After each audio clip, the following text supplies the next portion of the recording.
এলাম বিরতির পরে, যদিও আমার আওয়াজটা একটু পরেই ফিরল। আর অবশ্যই আমি একটা কথা বলতে চাই, সেটা হচ্ছে আমাদের এই অনুষ্ঠান সকলকে মিলে এগিয়ে চলার অনুষ্ঠান। প্রতিদিনের রবীন্দ্রনাথ লাগাতার আমরা চেষ্টা করছি তথ্যভিত্তিকভাবে আপনাদের সামনে তুলে ধরার এবং সফলতার সঙ্গে এগিয়ে নিয়ে যাওয়ার চেষ্টা করছি। চেষ্টা শব্দটুকু বলতে পারি, বাকি সফলতা আসা না আসা সেটা তো ওপার থেকে, অর্থাৎ আপনাদের উপর নির্ভর করে। যাই হোক, আমাদের তথ্য আজকে এগোবে, তবে দেবমাল্য পাশে থাকা মানেই প্রচুর শুধু চোখ বন্ধ করে গান শোনার ইচ্ছে জাগে। তো আবারও আমরা গানেই চলে যাব। আরো আরো প্রভু আরো আরো,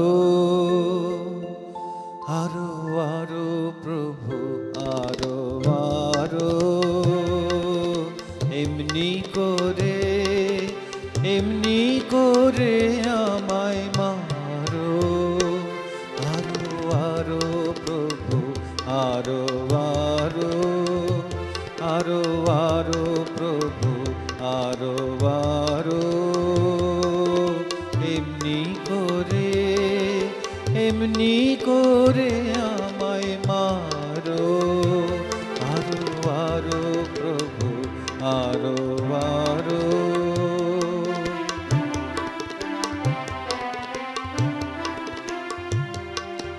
লুকিয়ে থাকি আমি বেড়াই, ধরা পড়ে গেছি আর কি এড়াই। লুকিয়ে থাকি আমি পালিয়ে বেড়াই, ধরা পড়ে গেছি আর কি এড়াই। যা কিছু আছে সব কারো কারো, আরো আরো প্রভু আরো আরো, আরো আরো প্রভু আরো আরো।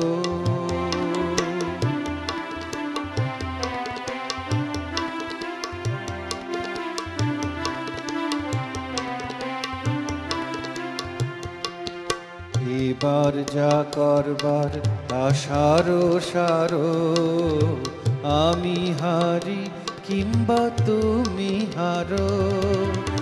এবার যা করবার তা সারো সারো, আমি হারি কিংবা তুমি হারো।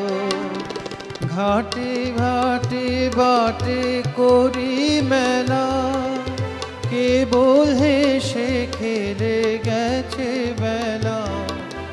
ঘাটে ঘাটে বাটে করি মেলা, কেবল হেসে খেলে গেছে বেলা। দেখি কেমনে কাঁদাতে পারো, আরো আরো প্রভু আরো আরো, আরো আরো প্রভু আরো আরো, এমনি করে আমায় মারো। আরো আরো প্রভু আরো আরো, এমনি করে আমায় মারো। আরো আরো প্রভু আরো আরো, আরো আরো প্রভু আরো আরো। একটি কথা না বলেই পারছি না দেবমাল্য, সেটি হচ্ছে যে এই যে গানটি রবীন্দ্রনাথের, আরো আরো প্রভু আরো, এমনি করে আমায় মারো। রবীন্দ্রনাথের কথা আমরা সবসময় দেখেছি যে উনি কথাকে খুব বেশি গুরুত্ব দিতেন, সুর না। বর্তমানে যেমন সুর প্রাধান্য গান হয়ে গেছে, রবীন্দ্রনাথ বরাবরই বলেছেন আমাদের যে গুরুত্ব দাও, মানে অর্থাৎ লেখা কবিতা ওই জায়গাগুলিতে। তো এই কথাটি ওভাবেই প্রকাশ পেয়েছে, তবে বেশি প্রকাশ পেল বোধহয় দেবমাল্যর মানে একদম উপস্থাপনের মাধ্যম দিয়ে, যে কিভাবে অন্তর থেকে বিষয়টিকে, মানে ঈশ্বরের কাছে তিনি রীতিমতো বলবো যে একদম নিজেকে দাঁড় করিয়ে তিনি চোখাচোখি হচ্ছেন যে তুমি আমাকে কত কষ্ট দেবে ঈশ্বর, দাও। আমিও দেখি কখন এবার যা সারবার তা তুমি সারো, অর্থাৎ তুমি হারবে বা আমি হারবো, দুইয়ের কিছু তো একটা হবে। সুপ্রভাত, কে বলছেন?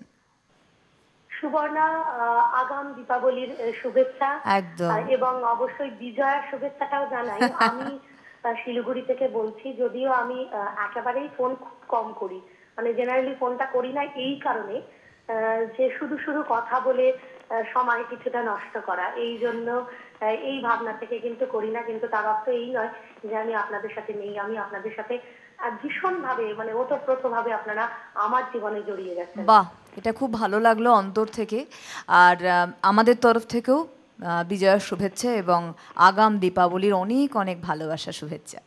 একেবারে। আর আরেকটা কথা বলি, আজকের যিনি শিল্পী এসেছেন একদম। ভীষণ ভীষণ প্রিয় শিল্পী আমার, দেবমাল্য। আপনার সাথে আজকেই প্রথম কথা হচ্ছে। আপনি আমার ভীষণ কাছের ভীষণ পছন্দের শিল্পী। অনেক অনেকেই ধন্যবাদ। আসেন, আমি কাউকেই ছোট করছি না, তারা অনেকেই ভীষণ ভালো গান গান, কিন্তু আপনি যেন কোথায় একদম হৃদয় মন সমস্তটাই ছুঁয়ে চলে যান। এবং শুধু তাই নয়, আরেকটা কথা বলি, আপনার যে গান করার যে ভঙ্গিমা, সেটা একটা না অদ্ভুত একটা আধ্যাত্মিক মানে একটা পরিবেশ, একটা আধ্যাত্মিক মায়াময় পরিবেশ তৈরি করে। মানে চোখ বন্ধ করে আপনার গানটা শুনলে তখন অসাধারণ একটা ফিলিং হয়, সেটা ঠিক বলে বোঝানো যাবে না। যাই হোক, আমি এর আগেও আমি বলেছি, মানে আমার আপনাদের সাথে লাইনে সংযুক্ত হওয়ার আগেই আমি বলেছি যে আমি আপনার সাথে পার্সোনালি একটু দেখা করতে চাই। সেটা ওনারা আমাকে কথা দিয়েছেন কর্তৃপক্ষ যে সেটা হবে। যাই হোক, অসাধারণ গান, কোনো গানের অনুরোধ নেই, যা শোনাবেন সেটাই শুনছি, মন দিয়ে শুনছি। আর সুবর্ণাকে বলি অসাধারণ উপস্থাপনা, অনেক কিচ্ছু অনেক। বলার নেই। এবং আরেকটা কথা, যারা রয়েছেন সঙ্গে, যারা আমাদের আপনাদের সাথে বাদ্যযন্ত্রে যারা রয়েছেন, তাদেরকেও কিন্তু বিজয়ার শুভেচ্ছা এবং অবশ্যই আগাম দীপাবলির শুভেচ্ছা আপনারাও গ্রহণ করবেন। অসাধারণ শিল্পী সব, কিচ্ছু বলার নেই, জাস্ট মন প্রাণ ভরিয়ে যাচ্ছে। অনেক অনেক ধন্যবাদ অন্তর থেকে যে আপনি আমাদের ভালোবাসা জানালেন, শ্রদ্ধা জানালেন, তার জন্য আমরা অন্তর থেকে অনেক কৃতজ্ঞ। আর হ্যাঁ, একটি কথা বলি, দেবমাল্যর গানের ধারা অনুসারে আপনি যেমন বললেন যে একটা আধ্যাত্মিক কথা প্রকাশ পায়, তার অবশ্যই ভঙ্গিমা, তার গানের একটু আগে আমি তার গানের প্রশংসা করছিলাম। আর হ্যাঁ, এটাও বলি যে কেন আজকে দেবমাল্য এই অনুষ্ঠানের সঙ্গে আরও বেশি মাত্রায় যুক্ত, কারণ প্রথমত আমাদের চ্যানেলের সঙ্গে অনেক দিন ধরে যুক্ত, তো এই অনুষ্ঠানে নতুনভাবে দেবমাল্যকে পাওয়া। আমাদের এই অনুষ্ঠানটা আমি বরাবরই বলেছি পুজো, প্রতিদিনের রবীন্দ্রনাথ, প্রতিদিন আমাদের একটি পুজো, বিশ্বকবিকে আমাদের এখান থেকে ভক্তি প্রকাশ করা, তাকে সম্মান জানানো, তো তার একটি অংশ অবশ্যই আমাদের সাথে দেবমাল্য। যাই হোক, আমাদের আরেকজন বন্ধু আছেন, সুপ্রভাত, কে বলছেন? সুপ্রভাত, কেউ আছেন? হ্যালো, হ্যাঁ নমস্কার, কে বলছেন? টালিগঞ্জ চন্দ্রমণ্ডল লেন থেকে রীতা মণ্ডল। হ্যাঁ নমস্কার, বলুন। আচ্ছা, সবার আগে আপনাদের সবাইকে শুভেচ্ছা জানাচ্ছি। আর আগাম কালী পুজো, আগামীকালই কালী পুজো আসছে, আপনাদের সবাইকেই আমার আগাম কালী দেওয়ালি এবং কালী পুজোর শুভেচ্ছা জানাচ্ছি। আপনাকে। শিল্পীকে আমার রিলেটেড হ্যাপি বার্থডে জানাচ্ছি। আচ্ছা, দেবমাল্য জন্মদিনের শুভেচ্ছা জানাচ্ছেন। হ্যাঁ, দেরি হয়ে গেছে। অনেক ধন্যবাদ। আর একটু আমি একটা গানের রিকোয়েস্ট করার তার আগে আমি বলি যে শিল্পীর কণ্ঠ এত সুন্দর, এত ভালো, যে ওনার যে সুললিত কণ্ঠ, তাতে একটা রাবীন্দ্রিক পরিবেশ তৈরি হচ্ছে। ওনার গানে কণ্ঠটা এত সুন্দর, মানে যে ভাষায় প্রকাশ করা যায় না। আর ওনার মানে গায়কী ভঙ্গিটাও মানে অদ্ভুত সুন্দর, যেটা একটু আগেই আমার এক শিল্পী বন্ধু, এই আমার কলার বন্ধু বলে গেলেন যে ওনার গান শুনতে শুনতে সত্যিই মানে আমাদের একটা অন্যরকম পরিবেশ তৈরি হয়ে যায়। তো আমি ওনার কাছে শুধু একটি গানের রিকোয়েস্ট করতে চাই, সেটা হচ্ছে যে আমি সন্ধ্যা দ্বীপের শিখা, অন্ধকারের ললাট মাঝে পরানো রাত্রিকা। যদি উনি গাইতে পারেন আমার ভালো লাগবে। চেষ্টা করব নিশ্চয়ই। অনেক অনেক ধন্যবাদ দিদি, আপনি আমাদের সাথে থাকুন, সঙ্গে থাকুন, অবশ্যই আপনি অনুরোধ করেছেন। অনেক অনেক ধন্যবাদ। আমার মনে হয় আপনি ফোন ছেড়ে শুনতে থাকুন, একদম একেবারে একেবারে। আর অনেক অনুরোধ জমছে এবং সেই অনুরোধগুলো আমরা জমিয়ে রাখবো না। তার আগে বলবো যে একটু আগে আমি অনুষ্ঠানে বলেছিলাম যে দেবমাল্য পাশে থাকা এবং তার এই সুন্দর সুরালিত কণ্ঠ আমরা শুনবো না, এটা কম শুনবো এ তো হতে পারে না। আমাদের তথ্য তো যেমন যাচ্ছে যাবে, কারণ দুজন মনীষীকে নিয়ে আমি আজকে অনুষ্ঠানের শুরুতেই বলেছি খুব কঠিন এই কম সময়ের মধ্যে দুজনকে আটকে রাখা, আরও অনেক বিস্তৃত আলোচনা থাকে। তবে সেই চিঠির উত্তরে শরৎচন্দ্র চট্টোপাধ্যায় কী লিখেছিলেন রবীন্দ্রনাথকে সেটাই আমরা আসবো। তবে আবার আমি ডুবোমালের কাছে যাব, যেহেতু অনেক গানের অনুরোধ জমে গেছে, সেই আবার একটি গানে আমরা ফিরব। আমি ছোট্ট করে খালি আমার একটা মনের কথা বলে নিই। আপনারা যে সমস্ত কথা বলছেন আমার গান নিয়ে, এই প্রশংসা আমার প্রাপ্য নয়, আমার গুরু আমার মা শ্রীমতী বন্দনা সিংহের প্রাপ্য। ঈশ্বরের কৃপা এবং আপনাদের সকলের শুভকামনা আশীর্বাদ তাই আপনাদের প্রাপ্য। আমি নিমিত্ত মাত্র, সামান্য একজন বাহক। আমার নিজস্ব কোনো কৃতিত্ব নেই, যা কিছু সবই ঈশ্বরের দান। বাহ।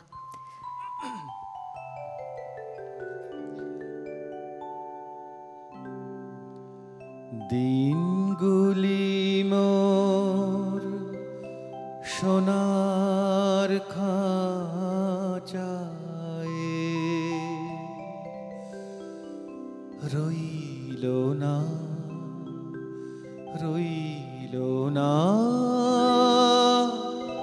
সেই যে আমার নানা রঙের দিনগুলি। দিনগুলি মোর সোনার খাঁচায় রইল না, রইল না সেই যে আমার নানা রঙের দিনগুলি। কান্না হাসির বাঁধন তারা সইল না, সইল না সেই যে আমার নানা রঙের দিনগুলি। দিনগুলি মোর সোনার খাঁচায়।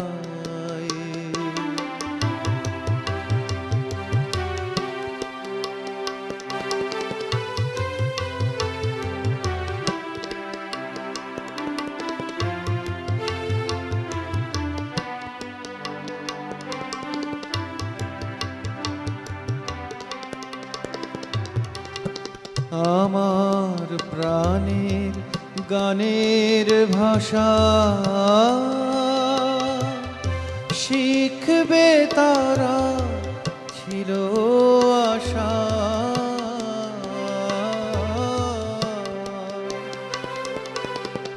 আমার প্রাণের গানের ভাষা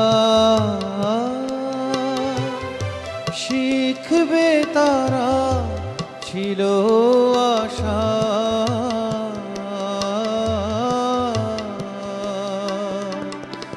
উড়ে গেল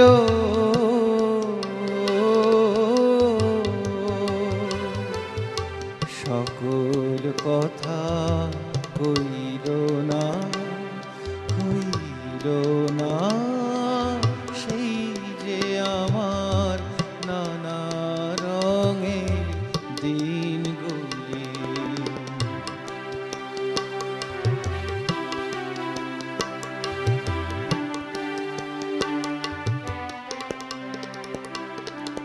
স্বপন দেখি যেন তারা কারাশে ফিরে আমার ভাঙা খাঁচার চারপাশে। সেই যে আমার নানা রঙের দিনগুলি। স্বপন দেখি যেন তারা কারাশে ফিরে আমার ভাঙা খাঁচার চারপাশে। সেই যে আমার নানা রঙের দিনগুলি এত বেদন হয় কি ফাঁকি, ওরা কি সব ছায়ার পাখি, আকাশ পারে কিছুই কি গো বইল না, বইল না, সেই যে আমার নানা রঙের দিনগুলি, দিনগুলি মোর সোনার খাঁচায় রইল না, রইল না, সেই যে আমার নানা রঙের দিনগুলি। কান্না হাসির বাঁধন তারা সইল না, সইল না, সেই যে আমার নানা রঙের দিনগুলি, দিনগুলি মোর সোনার খাঁচায়। সেই দিনকেই আমরা ফিরিয়ে আনার চেষ্টা করি বারবার আমাদের এই অনুষ্ঠানের মাধ্যমে। গঙ্গাজলে গঙ্গা পুজোর মতো রবীন্দ্রনাথের সৃষ্টি, তার শিল্প, সেগুলোকেই আমরা আবারও আমাদের স্মরণে স্মৃতিতে নিয়ে আসি তার এই অনুষ্ঠানের মাধ্যমে।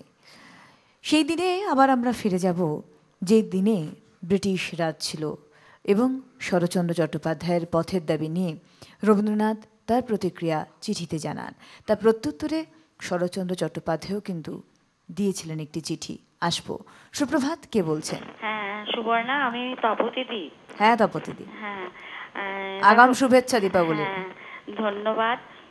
আমিও বলি যে প্রকৃতির শরতের পূর্ণিমার চাঁদ তো ঢাকা পড়েছে হেমন্তের কুয়াশায়, তাই আমিও প্রত্যেক সিটিভেনের তোমরা যারা মঞ্চে উপবিষ্ট শিল্পী, সহশিল্পী এবং সঞ্চালিকা সুবর্ণা, আমার তোমাকে আমার আন্তরিক এই ব্রহ্মময়ী মায়ের প্রাক পুণ্যলগ্নের আগমনে আমি তোমাদের সবাইকে অন্তরুচ্চারিত শুভেচ্ছা, শুভ কামনা জানাই।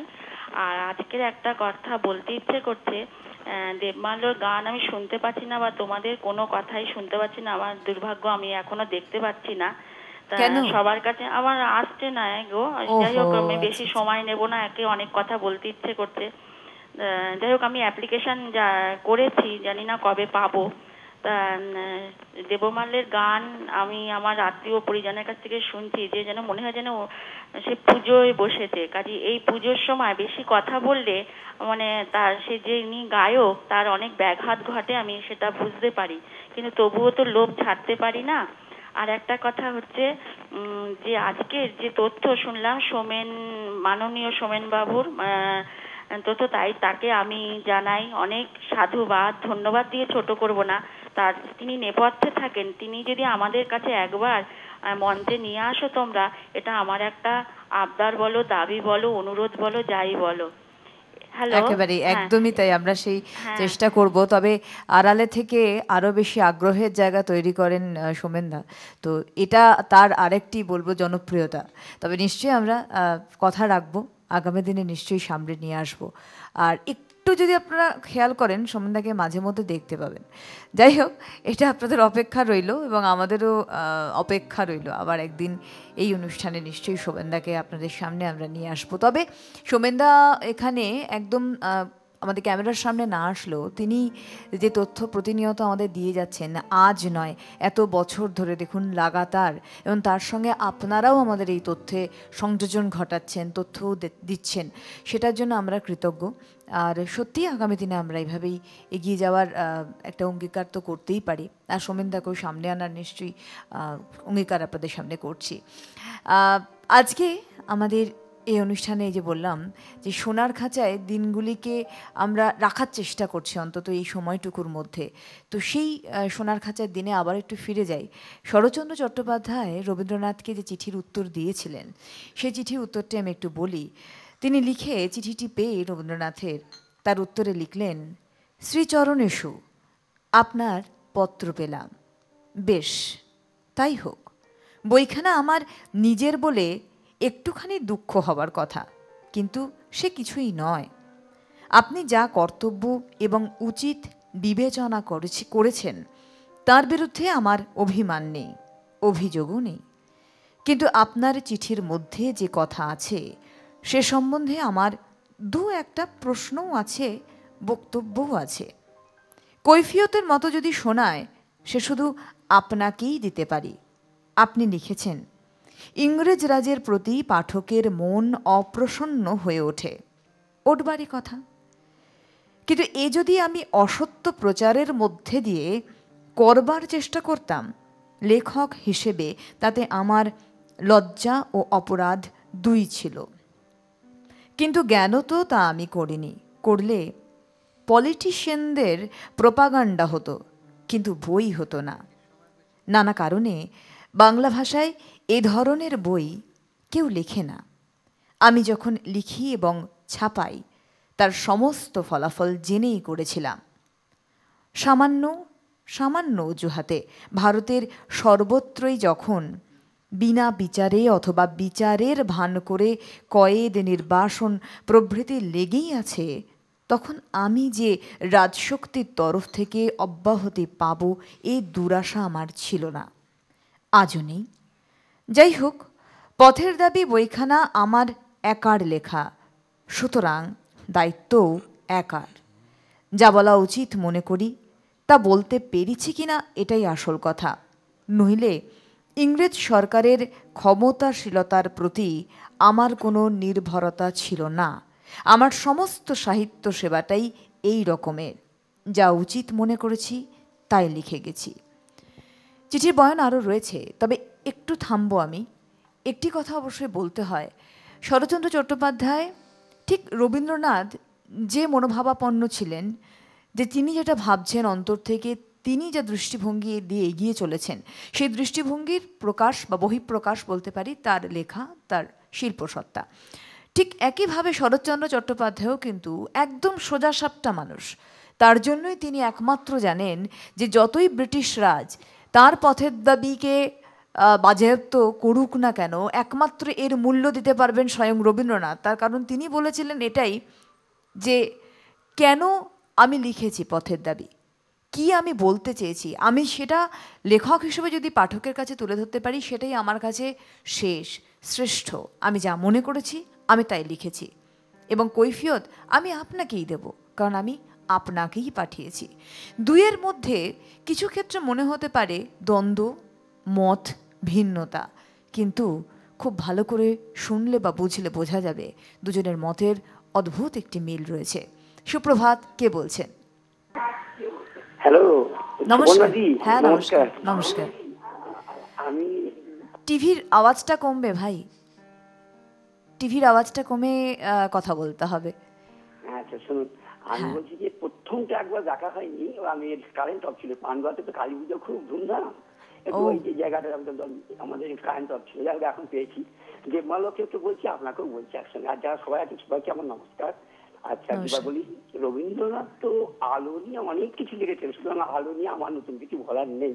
তো দেবমালবাবুকে আমি একটা নমস্কার জানাবো, যদিও আমি ওনার হয়তো বয়সে বড়। কেন জানেন, আমি হঠাৎ একদিন একটা অন্য চ্যানেল দেখছিলাম, তা দেখি দেবমালবাবুকে বিভিন্ন দিক দিয়ে রিকোয়েস্ট করছে সবাই, আর দেবমালবাবু যে কোনো গান বলছেন সেই কোনো গান গিয়ে দিচ্ছেন। এর থেকে আমার মনে হয়েছিল দেবমালবাবু একটা শুধু আমাদের মতো সাধারণ চারালাল মানুষ নন। আমি শিক্ষকতা করেছি, আমাকে অনেক ছাত্ররা নানা প্রশ্ন করেছে, কিন্তু বিরক্ত হয়েছে, কিন্তু দেববাবুর বিরক্ত নেই। যে কোনো গান, রবীন্দ্রসঙ্গীত, এটা সেটা, নজরুলগীতি, আধুনিক কোনো গান গাই আছেন।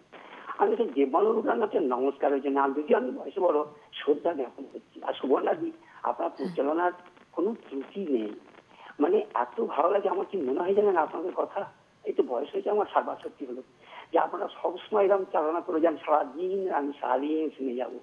রবীন্দ্রনাথ আমার গুরুদেব, রবীন্দ্রনাথ নিয়ে অনেক পড়াশোনা, সৎসঙ্গ নিয়ে পড়াশোনা করেছি, পথের দাবি নিয়ে আমি লিখেছি, একবার কাগজে লিখেছিলাম পথের দাবি প্রসঙ্গে।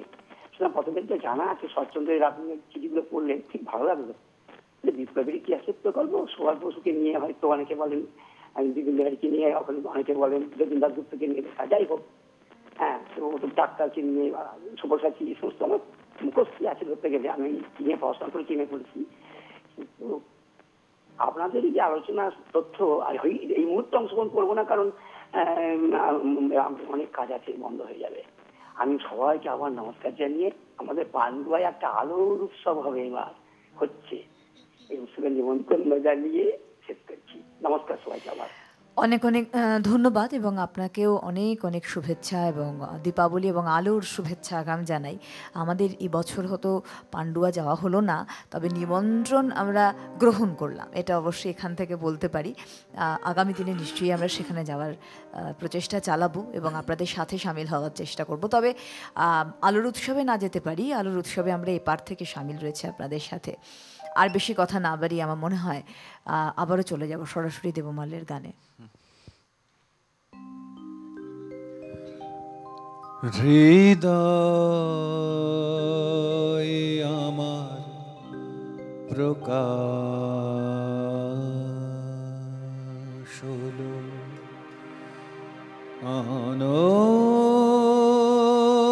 অনন্ত আকাশে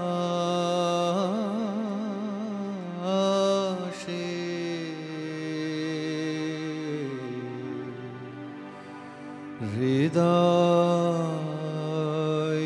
আমার প্রকাশ হলো,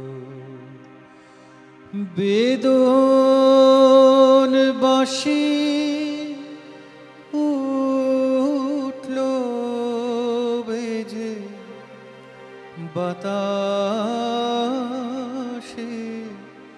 বাতাসে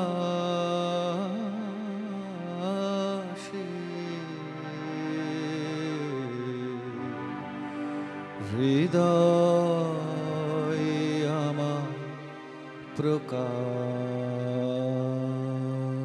হলো।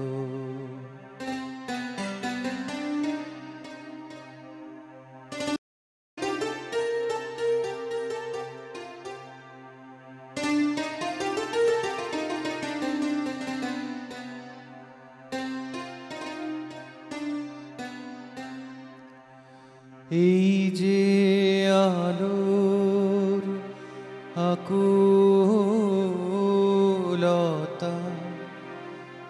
এ তো জানি আমার কথা ফিরে এসে আমার প্রাণে আমারে উদাসী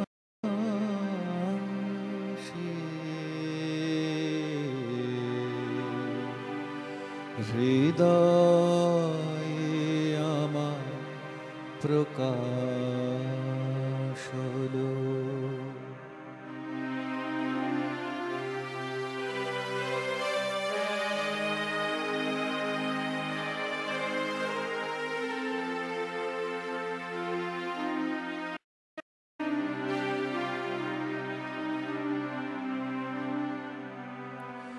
বাইরে তুমি নানা বেশে ফেরো নানা ছলে, জানি নে তো আমার মালা দিয়েছি কার কলে। বাইরে তুমি নানা বেশে ফেরো নানা ছলে, জানি নে তো আমার মালা দিয়েছি কার কলে। আজকে দেখি পরাণ মাঝে তোমার গলায় সব মালা যে সব নিয়ে শেষ ধরা দিলে গভীর সর্বনাশে হৃদয় আমার প্রকাশ হলো অনন্ত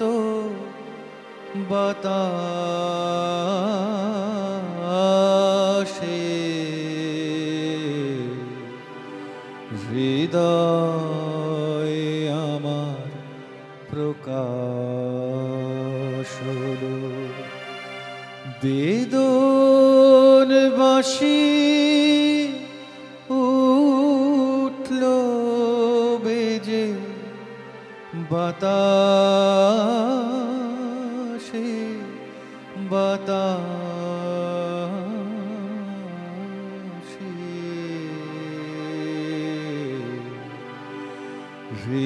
হৃদয় আমার প্রকাশ হলো অনন্ত